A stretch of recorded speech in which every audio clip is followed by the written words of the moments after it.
allowing me to be with you today. And this just basically one reason. Well, maybe two, but one main reason. As has already been mentioned, on the 30th of May, which came up last week, in 1954, I was in the pastor's study in the mission house in Marsh Harbor, Abaco, at about 9:15 p.m. Now, what was I doing in this man's study at 9:15 p.m.?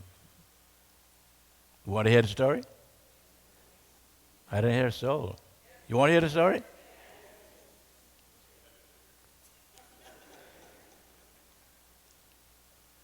There I was.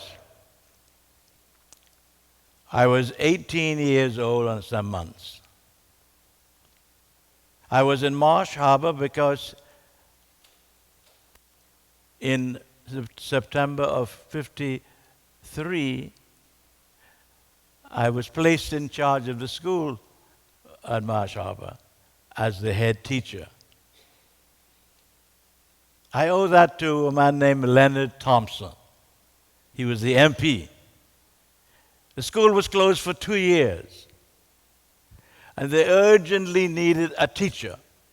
But they had some struggles because they didn't teach, they didn't treat many of the teachers very, very nicely. Secondly, they preferred to have a white teacher, preferably an English teacher. Well, Mr. Thompson said, "Nonsense. Whoever we choose, you must accept." So he came down to the teacher training college where I was with others. And for reasons that I still do not know, he said, "That one. I want that one." And that's how that began. So I'm in Marsh Harbor. The young man who was with the pastor came up in a very moral training life. Now, I wasn't there because I was troubled with huge sins or, nope. I wasn't there because for some reason I owed God something in my heart, trying to pay off. I wasn't there because, but I was there because there's one thing I truly feared and couldn't face. It was death. My residence was next to a graveyard in Marsh Harbor. We had an outhouse that we used. You know what I mean by that? So every time I had to use that graveyard right in the front of it. And I knew, I wasn't stupid, I knew that death was a kind of important event. I'd given up church, by the way. I came to Marsh Harbor in August of 1953, but until that very night, May 30th in '54, I had not been into any kind of church. In Marsh Harbor, there were 3 at the time. Why? Because I didn't see any appeal. I didn't see the reason why I, the head teacher, should have to go to church. I mean, I saw no real reason. Plus, I was disappointed in many ways about the church in some things I knew. So I just quit. How did I get there that night? If I didn't go to church, what am I doing in church Sunday night, May 30th? Well, some of my students were regular church people and good Christian folk.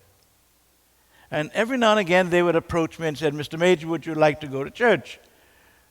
Now, what I did mainly on a Sunday at that time. Now, please listen to this very carefully. What I did on most Sundays was to remain in my private home, 8 rooms residence, made out of Abaco pine. I brought with me from Nassau a phonograph. You ever heard that word? You had to wind it up before you could play it. And I brought some of my favorite records. Because my main joy in those days was dancing. That was my main joy. So I brought some records, the rumba. You ever heard of that one? The jitterbug, you ever heard of that? No. Then there was the waltz. I love the waltz because of the discipline of movement. So Sundays, many Sundays, I would put on my records and practice my dance steps. And you could imagine the reaction from the community. Here's what somebody said. My God, what a heathen man. But anyway, for some reason, I still do not know exactly why did I say yes to that invitation on that occasion. Not sure. But here I am sitting in the back row of this little church.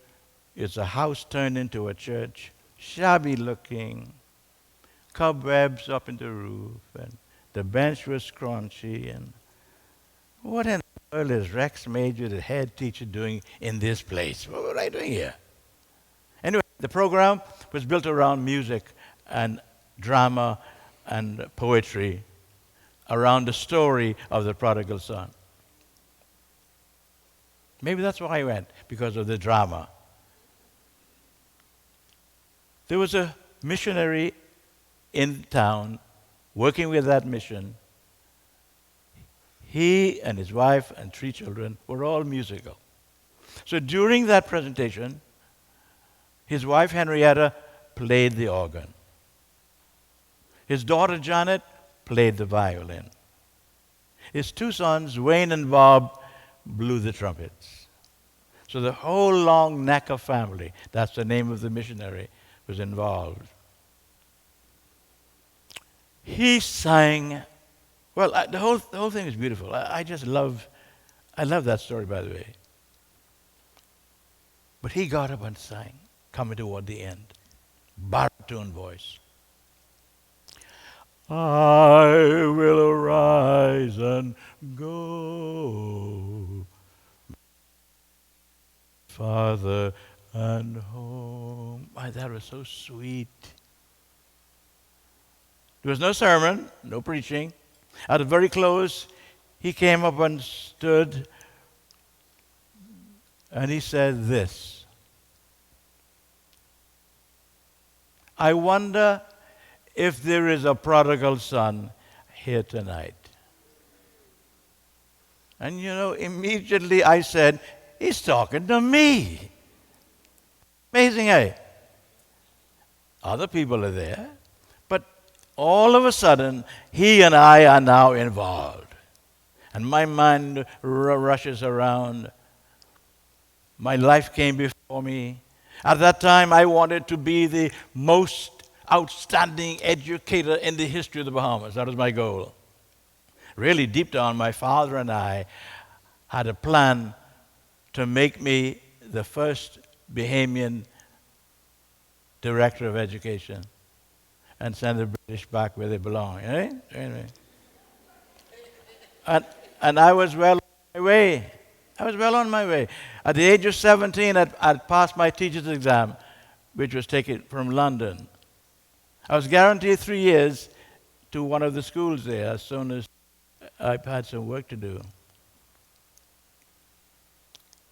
So my salary was pretty good. But in my sober moments, that graveyard and the message, why live and that's where you're going to end up? And what about after that? Now, I believe that after death, something serious was going to take place. I believe that. I didn't say like some people, you're dead, you're done. I was not in that game. I was sensible than that. So I thought of my life. In a few seconds, my past, what I want to do, who I was, what I love, what I searched for. I wonder if there is a prodigal son here tonight. Talking to me. He wants me to join this church because he'll get my money. He'll get plenty of money from me. If I became a member of this church, the church will get prestige. The head teacher is a member. All this stupid stuff flowing around my head. Even in that moment, you could become so stupid, you know. But real.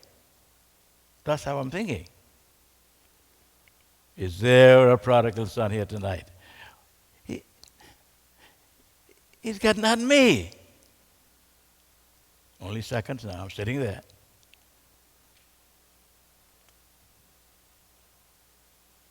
Everything ended. He goes to the door. I walk to him and he says, pleased to have you, Mr. Major, tonight. I said, pleased to be here. I stepped down, went to pick up my bicycle to ride to my house. And as I picked it up, just almost like an amplified voice in the soul, what shall it profit a man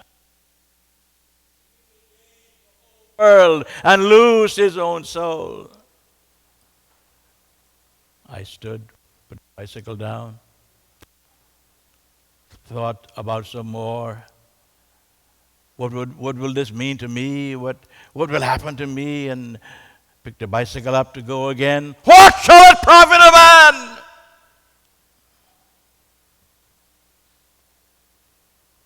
Now God knows I was no fool. I did want to profit. Oh yes. Oh, I didn't want to. I wanted to profit. I wanted things to work out good, not bad. I mean, the third time I decided I'll go home and get rid of all this turmoil or whatever it is, and louder than before. What shall it profit a man? By this time, the people are leaving, and the pastor was walking down toward the place where he lived, adjacent to the little mission church. I rested the bicycle down, ran behind him, touched him on his shoulder, and said, Mr. Longnecker, I've got to do this thing tonight. He says, what you? I said, Mr. Longnecker, you got to have to help me. I need help. You got to tell me what I should do. So he took me into the mission house. Are you still here? And took me into the study, his private study. I like that. I mean, I tell you,